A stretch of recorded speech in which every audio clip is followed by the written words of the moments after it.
Jim here at OCRVCenter in beautiful Yorba Linda, California. Today we're going to do a little update on the Eibach van.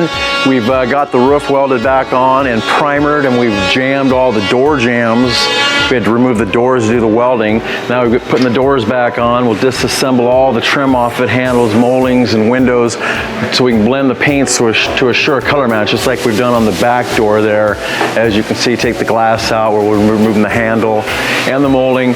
Next step, it will be going into the paint department. We'll get another shot of it in the booth, all masked up and ready for paint. Don't forget us for all your sprinter needs at OCRVCenter.